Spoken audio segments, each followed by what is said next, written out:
Good morning friends. आज का जो टॉपिक है वो है झारखंड की जनसांख्यिकी, भूमि और लोक पर्यावरण। तो इस सेशन में हम लोग जानेंगे कि झारखंड की जनसांख्यिकी क्या है, कितनी है, और झारखंड की भूमि और झारखंड के लोग किस तरह से रहते हैं, कौन से लोग रहते हैं, ये सब जानेंगे। और झारखंड के पर्यावरण के बारे में भी जानेंगे इस सेशन में।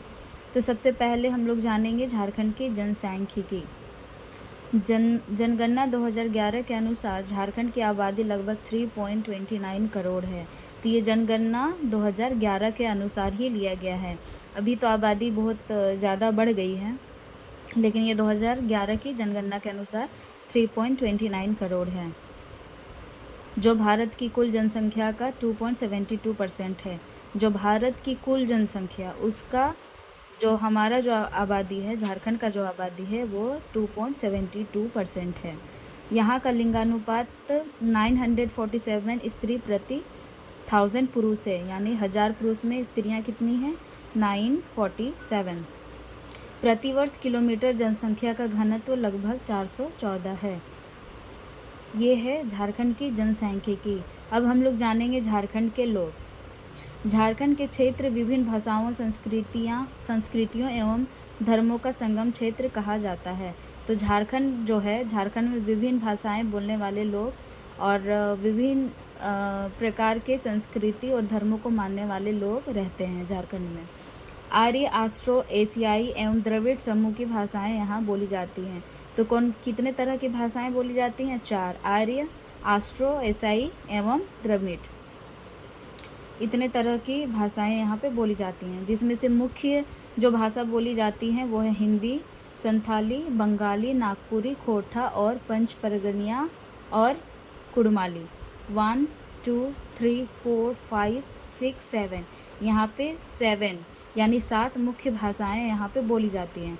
यहाँ की प्रमुख भाषाएं हैं, ये जो 7 है, ये झारखंड के प्रमुख भाषाएं हैं। इसके अलावा यहाँ कुड़ुक, मुंडारी, हो, भूमिज भी बोली जाती है। इसके अलावा ये 4 भाषाएं भी बोली जाती है। कौन कौन? कुड़ुक, मुंडारी, हो, भूमिज। झारखंड में बसने वाले स्थानीय आर्य भाषी लोगों को सादान कहा जाता है। झारखंड में जो आर्य भाषी लोग हैं उसे क्या कहा जाता है? सादान। झारखंड में कई जातियाँ और जनजातियाँ हैं।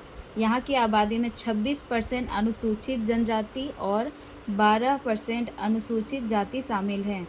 तो झारखंड जो राज्य है, ये तो आपको पता ही है कि झारखंड जो हमारा राज्य है वो आदिवासियों का राज्य है। इसमें 26% अनुसूचित जनजाति रहते हैं और 12% अनुसूचित जाति शामिल हैं। ये है झारखंड के लोग। राज्य की बहुसंख्यक आबादी हिंदू धर्म लगभग, जो हमारा झारखंड राज्य, यहाँ पे हिंदू धर्म को मानने वाले लोग लगभग 67.8% है। दूसरे स्थान पर इस्लाम धर्म को मानने वाले लोग 14.5% है। राज्य की लगभग सरना धर्म को मानने वाले लोग लगभग 12.8% है और ईसाई धर्म को मानने वाले झारखंड में लगभग 4.1% की आबादी मानी जाती है। यहाँ की साक्षरता दर 64.4% है, जिसमें से पुरुष साक्षरता दर 76.8% है तथा महिला साक्षरता दर 55.4% है। ये है कब का? ये जनगणना 2011 के अनुसार। झारखंड की भूमि, हम लोग झारखंड के लोगों के बारे में जाने। अब हम लोग जानेंगे झारखंड की भूमि। तो सबसे पहले हम लोग झारखंड के भूगर्भीय संरचना के बारे में जानेंगे। तो झारखंड की भूमि के बारे में जानने के लिए हम लोग झारखंड के भूगर्भीय संरचना के बारे में जानेंगे। भूगर्भीय संरचना किसी राज्य की धरातलीय विशेषताओं को प्रदर्शित करता है। तो ये है झारखंड का ये नक्शा है और ये सब में बताया गया है कि कौन कौन से चट्टानें किस किस क्षेत्र में पाया जाता है। तो सबसे पहला है आर्कियन कालीन ग्रेनाइट।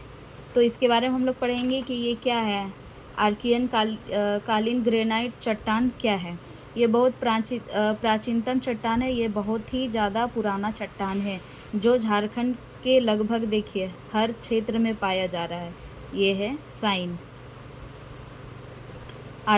आर्कियन कालीन का साइन है। ये देखिए, ये लगभग मैक्सिमम क्षेत्रों में पाया जा रहा है और ये चट्टान जो है ये प्राचीनतम चट्टान है, ये बहुत पुराना चट्टान है। आजकल जो आर्कियन कालीन चट्टानें हैं ये इसके नाम को ये इसका नाम बदल चुका है और इसका नाम बदलकर इसे नीज और ग्रेनाइट बना दिया गया। इसे ग्रेनाइट के भी नाम से जाना जाता है। सेकंड है विंध्यन क्रम की चट्टान। विंध्यन क्रम की चट्टान, ये आप देख सकते हैं, ये है विंध्यन क्रम की चट्टान। ये झारखंड के उत्तर पश्चिमी क्षेत्र में पाया जाता है।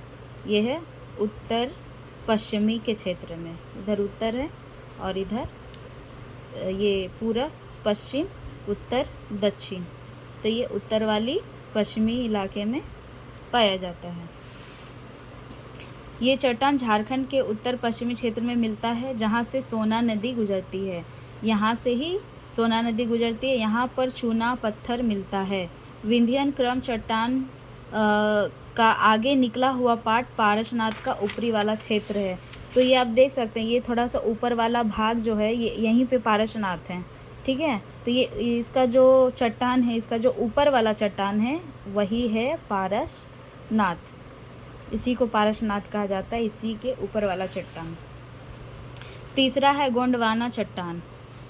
तो गोंडवाना चट्टान कौन सा है, साइन देख लीजिए पहले, ये है। तो गोंडवाना चट्टान कहाँ कहाँ पाए जाते हैं, यहाँ देखिए ये तो इन इलाकों में गोंडवाना की चट्टान पाया जाता है। यह चट्टान दामोदर घाटी, राजमहल की पहाड़ियों तथा गिरिडीह की पहाड़ियों में पाई जाती है।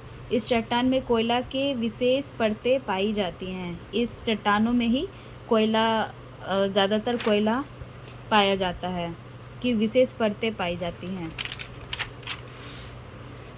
राजमहल की चट्टानें। अब राजमहल की चट्टानें कौन सी हैं, ये यानी ये जो एरिया, जो पूर्वी वाला जो एरिया है, इस एरिया में राजमहल की चट्टानें पाई जाती हैं। यह चट्टान संथाल परगना क्षेत्र के जुरेसिक काल में लावा के प्रभाव से बना था। यह चट्टान उत्तरी पूर्वी हिस्से में पाया जाता है। तो ये चट्टान कहाँ जाता है, पूर्वी और उत्तरी, यानी ऊपर वाला भी एरिया और पूर्वी वाले एरिया में ये चट्टान पाया जाता है। और ये किससे चट्टान बना था, ये लावा से बना था यह चट्टान। और कौन से काल में, जुरेसिक काल में ये चट्टान बना था। पांचवा है नवीनतम जलोढ़। ये कौन सा है, ये नीचे वाला एरिया,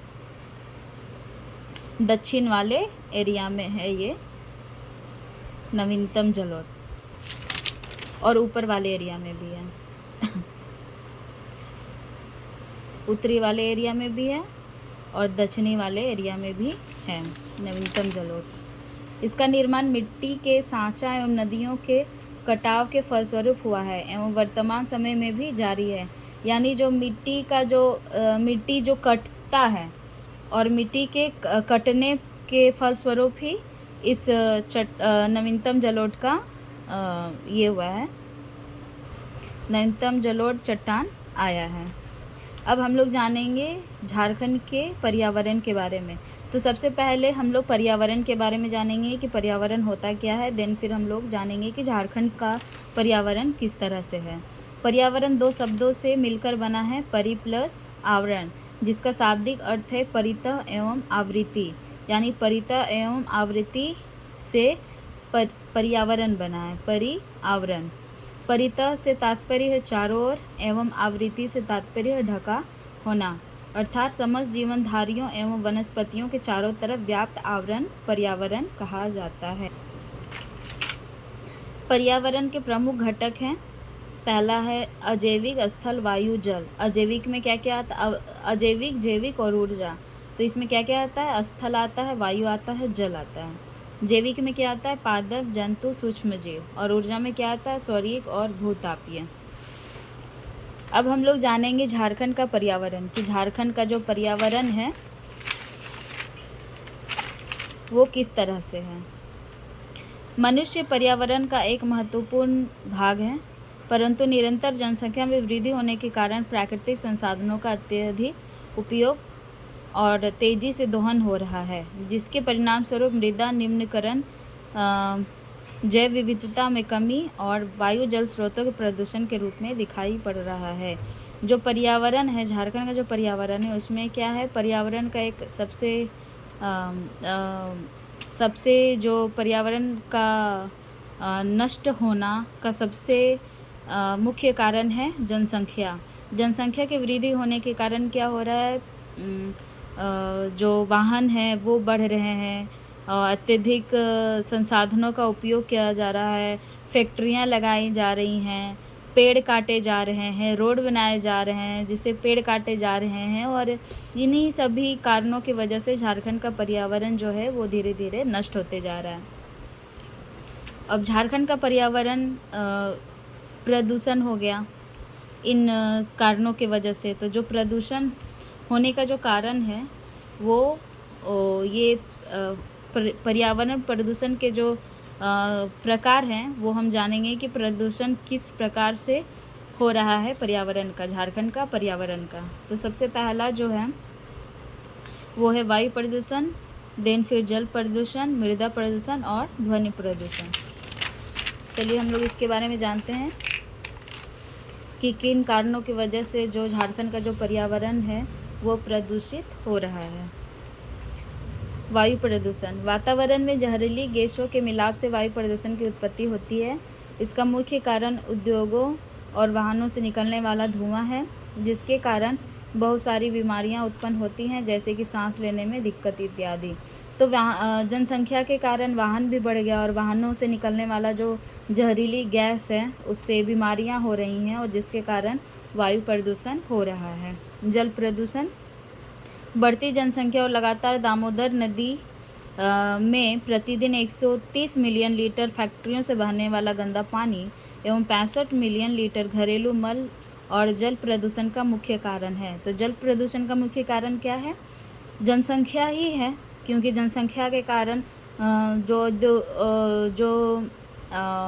फैक्ट्रियां हैं उनसे फैक्ट्रियां में अधिक काम होने के कारण उससे जो प्रतिदिन जो गंदा पानी निकलता है वो 130 मिलियन लीटर निकलता है, जो कहाँ जाता है, दामोदर के पानी में जाता है, और 65 मिलीलीटर जो घरेलू जो मल और जल है वो भी जाकर दामोदर नदी में मिल जाता है, जिसके कारण जल प्रदूषण हो रहा है। मृदा प्रदूषण, खेतों में खतरनाक रसायनों का लगातार उपयोग, प्लास्टिक और अजैविक कचरे से मृदा प्रदूषण की समस्या पैदा हो रही। तो खेतों में जो है वो खतरनाक रसायनों के मिलने से और उसमें प्लास्टिक कचरे आदि का होने से मृदा प्रदूषण हो रहा है।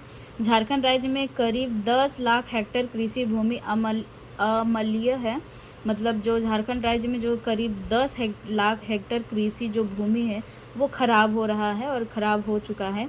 उत्तरी पूर्वी जोन के तहत धनबाद, जामताड़ा, गिरिडीह, बोकारो, हजारीबाग एवं रांची के कुल भौगोलिक क्षेत्रफल का 50 अनुपात से अधिक मृदा अम्लीय है, यानी 50 से ज़्यादा जो मृदा है वो अम्लीय हो गया है। ध्वनि प्रदूषण, इस प्रदूषण का मुख्य कारण है कारखानों में चलने वाली मशीनों की आवाज़, यातायात का शोर, मोटर गाड़ियों की आवाज़, लाउड स्पीकर ध्वनि, पटाखे फूटना आदि से ध्वनि प्रदूषण फैलता है।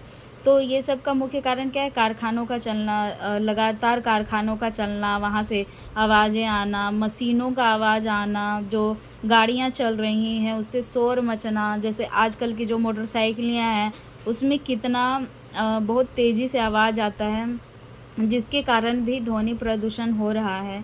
लाउड स्पीकर बजना आजकल जो है, पहले क्या होता था कि सॉफ्ट सॉन्ग बजता था और सॉफ्ट स्पीकर भी हेवी नहीं होता था, लेकिन आजकल जो डीजे आ गया है जिससे बहुत ही ज़्यादा ध्वनि प्रदूषण फैल रहा है। पटाखे फूटना, इन सभी कारणों की वजह से ध्वनि प्रदूषण भी फैल रहा है। पर्यावरण प्रदूषण का कारण, किन कारणों की वजह से पर्यावरण प्रदूषित हो रहा है। औद्योगिक गतिविधियों का तेज होना, वाहन का ज़्यादा इस्तेमाल, त्रिऔद्योगीकरण और शहरीकरण का बढ़ना, वृक्षों का अंधाधुंध कटना, घनी आबादी होना और क्षेत्रों में पेड़ ना लगना, और जनसंख्या। इन सभी कारणों की वजह से पिछले कई सालों से प्रदूषण का स्तर काफ़ी बढ़ गया है। तो ये जो कारण है पर्यावरण का प्रदूषण का जो प्रमुख कारण है, ये सब पॉइंट का आप इसे डिफ़ाइन भी कर सकते हो। ये सब पॉइंट्स का इजी है, आप कर लोगे। तो ये जो आज का जो सेशन है ये यहीं पे ख़त्म होता है और हमारा जो पॉइंट था वो कंप्लीट हो गया है। और कल आप लोगों का एग्ज़ाम है, तो आप अच्छे से एग्ज़ाम देना। All the best. Thank you.